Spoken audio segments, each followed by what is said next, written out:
नमस्कार, ज्योतिष इंद्राणी में आपका स्वागत है। आज मैं आपको बताने वाली हूँ, अगर आपके लाइफ में सम्मान की कमी हो रही है, परेशानियां ही परेशानी आ रही है, कोई काम बहुत मुश्किल से बन रहा है या बनता बनता काम बिगड़ रहा है आपका, है ना, बहुत सारे हर्डल्स आ रहे हैं, आपको कोई भी काम में स्ट्रेस आ रहा है, स्ट्रगल बढ़ रहा है, बहुत कर रहे हैं लेकिन उसका क्रेडिट नहीं मिल पा रहा है, कोई काम पूरा नहीं हो रहा है, जॉब में है तो सेटिस्फैक्शन नहीं मिल रहा है आपको, जॉब में शत्रु आप पे हावी हो रहा है, तो हथेली में कौन से ऐसे चिन्ह साइनें दिखती है जिससे कि आप ये पता लगा सकते हैं कि ये टाइम पीरियड आपके लिए खराब है। देखिए, जिस प्रकार से पॉजिटिव साइन हमारे लाइफ में आती है ना, तो हमें वो पॉजिटिव इंपैक्ट देना शुरू कर देती है। उसी प्रकार से आपके हाथ में अगर निगेटिव साइन आए तो वो निगेटिव इंपैक्ट देगा ही देगा। आपको करना है उससे रिलेटेड रेमेडीज, क्योंकि आपको जब कोई बीमारी लगती है तो आप उससे रिलेटेड मेडिसिन लेते हैं, चाहे किसी भी क्षेत्र, या तो आप एलोपैथिक में जाते हैं, होम्योपैथिक में जाते हैं या आयुर्वेदिक में जाते हैं, ठीक है। उसी प्रकार से अगर आपके पाम में वो साइन निगेटिव आए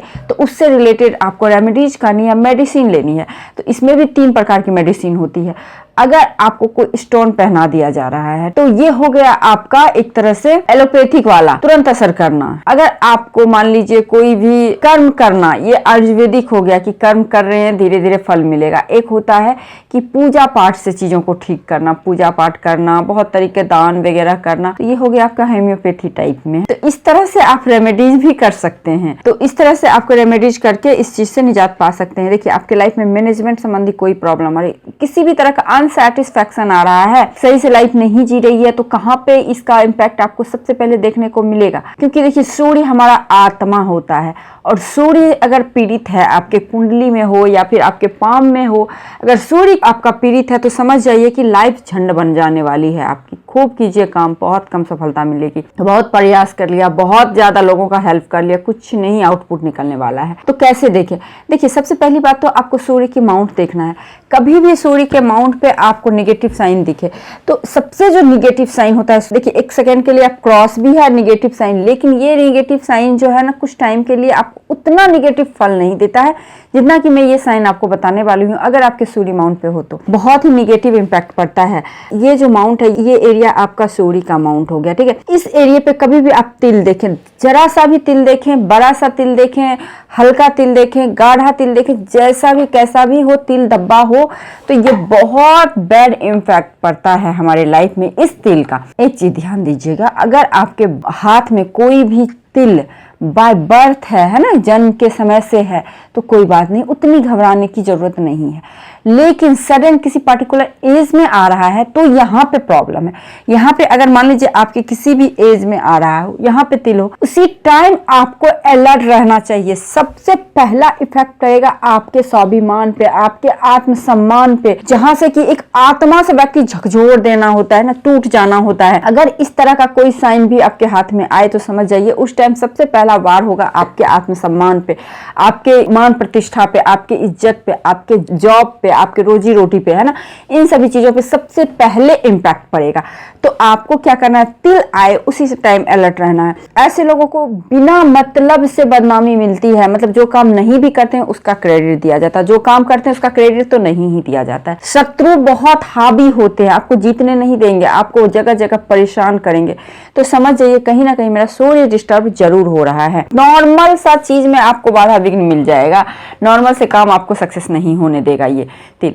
तो इसके लिए सबसे बड़ी बात है, देखिए, इतना बुरा क्यों बोला गया है, आप इस चीज को सोचिए। तिल को सूर्य माउंट पे बहुत बुरा बोला गया है, ठीक है, कोई डिफिनेशन में नहीं दे सकती। अगर ये तिल हो तो व्यक्ति के हृदय संबंधी प्रॉब्लम भी हो सकता है, पिता के साथ बिछड़ाव भी हो सकता है, पिता के साथ संबंध भी खराब हो सकता है, या पिता के सुख में कमी कर सकता है, ये भी हो सकता है आपको, है ना। देखिए, एक चीज मैं और आपको क्लियर कर देती हूँ, अगर सूर्य माउंट पे किसी भी प्रकार का नेगेटिव साइन है, सपोज तिल हो, क्रॉस हो, जाल हो, द्वीप हो, इस प्रकार से द्वीप बनता है ना, द्वीप हो, क्रॉस हो, है ना, किसी भी प्रकार के सूर्य माउंट पे अगर आपको नेगेटिव साइन दिखता है तो आप समझ जाइए ये हमारे इस जन्म के कर्म नहीं है। ऐसा माना जाता है कि आत्मा अमर होता है, आत्मा कभी नहीं मरता है, ये आपका शरीर जो है ना बॉडी चेंज करता है। तो जिस टाइम आप समझिए आपका आत्मा मरा नहीं है, वो बॉडी चेंज किया, तो आत्मा भी तो अपने कर्म कर रहे हैं, सब बॉडी चेंज करके, तो कर्म तो आत्मा ही कर रहे हैं ना, हमारा कर्म कर रहा है। तो सूर्य आत्मा के कारक होते हैं, तो कहीं ना कहीं पीछे पिछले जन्म में आपने कुछ ऐसा कार्य किया है, कर्म किया है, जिसके कारण इस जन्म में आपको उस सुख से, उस चीजों से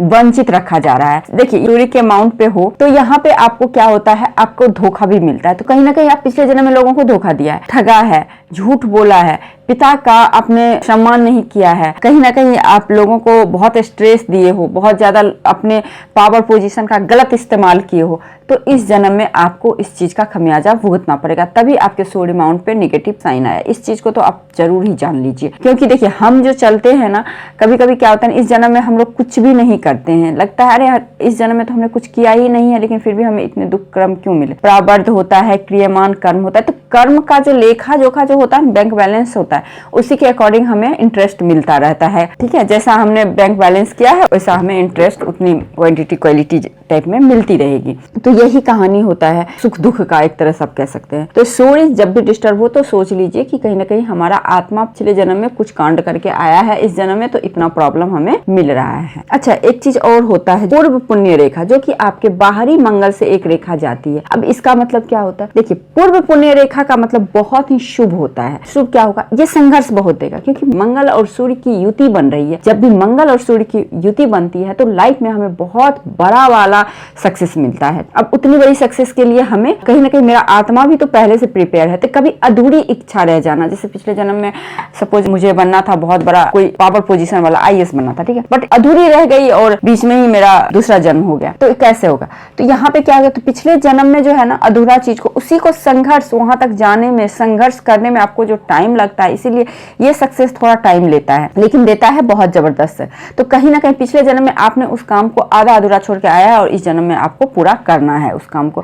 तो पूर्व पुण्य रेखा, तो पिछले जन्म में आपने कुछ पुण्य किया है, तो पिछले जन्म में पुण्य किया है तो उसका फल आपको इस जन्म में मिलेगा, लेकिन मिलेगा थोड़ी लेट मिलेगी और थोड़ी स्ट्रगल के बाद मिलेगी। तो इस चीज को आप जान लीजिए, ये हो गया पूर्व पुण्य रेखा। ठीक है, तो सूर्य पे निगेटिव प्रभाव अगर तिल हो तो बहुत ही अशुभ होता है। आंख से संबंधी प्रॉब्लम हो सकता है आपको, पिता के साथ संबंध खराब हो सकता है, हृदय रोग संबंधी प्रॉब्लम हो सकता है आपको, मान सम्मान तो इससे रिलेटेड प्रॉब्लम। सूर्य जिन चीजों का कारक होता है ना, उन सब चीजों में डिस्टर्बेंस आती है। अब करना क्या है, अब तो सूर्य डिस्टर्ब हो गया, अब तो हमने पिछले जन्म में सो किया, अब क्या करें, है ना। तो इस जन्म में सबसे पहला बात करना है, देखिए 9 जो ग्रह होते हैं ना, हमारे सारे रिश्ते में रिप्रेजेंट होते हैं। जैसे आपके सूर्य पिता का होता है, चंद्रमा माता का होता है, बुध आपके संतान का होता है, गुरु बड़े भाई का होता है, मंगल छोटे भाई का होता है, शुक्र आपकी वाइफ का होता है, आपकी बहन सिस्टर का होता है, शनि दादा दादी का होता है, राहु भी नाना नानी का होता है, दादा का होता है, केतु। तो इस प्रकार से 9 ग्रह जो है हमारे रिश्ते को रिप्रेजेंट करते हैं। तो क्यों ना हम अपने रिश्ते को सुधारें, अपने रिश्ते पे वर्क करें, तो कहीं ना कहीं ग्रह मजबूत जरूर होता है।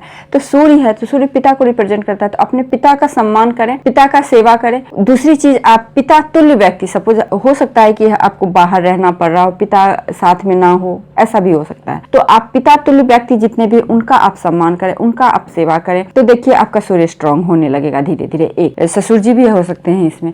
दूसरा क्या होता है कि आपको रविवार के दिन, है ना, रविवार के दिन आपको 12 बजे के अराउंड, क्योंकि उस समय सूर्य सबसे ज्यादा बली होता है, तो 12 बजे गेहूं का दान आप कीजिए। दूसरा, तीसरा क्या है ना, सूर्य को प्रत्येक दिन आप जल दें तांबे के पात्र से, है ना, कॉपर के जो पात्र होते हैं उसमें आप लाल चंदन डाल के दें तो बहुत अच्छा रहता है, क्योंकि लाल कलर, ऑरेंज कलर ना बहुत सूर्य को रिप्रेजेंट करता है, एक तरह से पसंद आता है। तो आप ना लाल चंदन डाल के सूर्य को जल दें।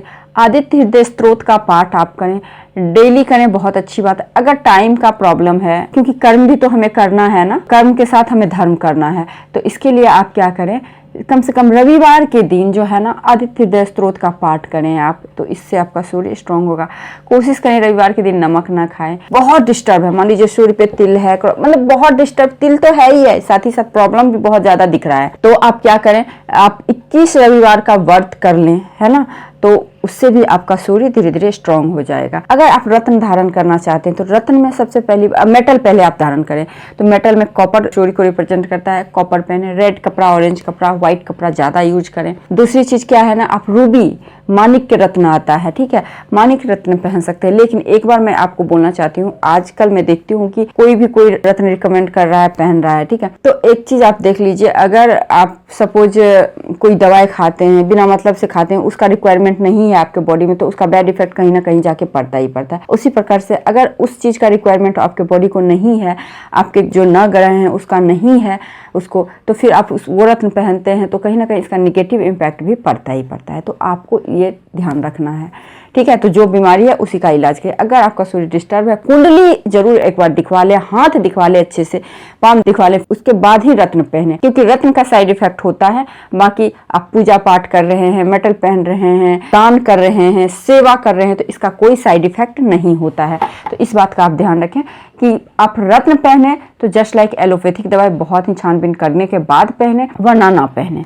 और दान पुण्य वगैरह आप कर सकते हैं, उससे भी आपका सूर्य स्ट्रांग होगा। तो ये चीज आपको करना है। तो यही होता है, अगर सूर्य पे अगर किसी भी प्रकार के नेगेटिव साइन है तो समझ जाइए आपने पेंडिंग जो पिछले जन्म में किया है ना काम, उसका लेखा जोखा इस जन्म में आपको भुगतना पड़ेगा। पेंडिंग कर्म जो है ना, उसका जो है ना खमियाजा भुगतना पड़ता है। इसीलिए बोलते हैं ना, कर्म सही करना चाहिए व्यक्ति को। तो चलिए, जानबूझ के कोई नहीं करता है, किसी का मजबूरी होता है, कोई अनजान में करता है। तो ये होता है सूर्य। तो यही कुछ बातें थी जो मैं आपको बताना चाहती थी सूर्य से रिलेटेड। अगर सम्मान की कमी हो रही है आपकी लाइफ में, परेशानी आ रही है, तो आप एक बार अपने सूर्य माउंट को जरूर चेक कीजिए, कुंडली में सूर्य की पोजीशन को चेक करिए। एक दूसरी चीज, अगर आपको सपोज ये दोनों व्यवस्था नहीं है, तो आपके अगर आप ऐसे भी देखें जॉब में प्रॉब्लम, मान सम्मान में प्रॉब्लम, एलिगेशन लग रहा है, इस प्रकार से कोई भी डिफिकल्ट ट्रबल आ रही है लाइफ में, तो फटाक से सूर्य भगवान की आराधना करना, पिता की सेवा करना आप शुरू कर दें। देखिए कैसे धीरे धीरे चीजें ठीक होनी शुरू हो जाएगी। यदि आपको ये वीडियो अच्छी लगी है तो वीडियो को लाइक जरूर कीजिए, मेरे चैनल पर नए हैं तो सब्सक्राइब कीजिए, पुराने हैं तो शेयर कीजिए। आज के लिए बस इतना ही, नमस्कार।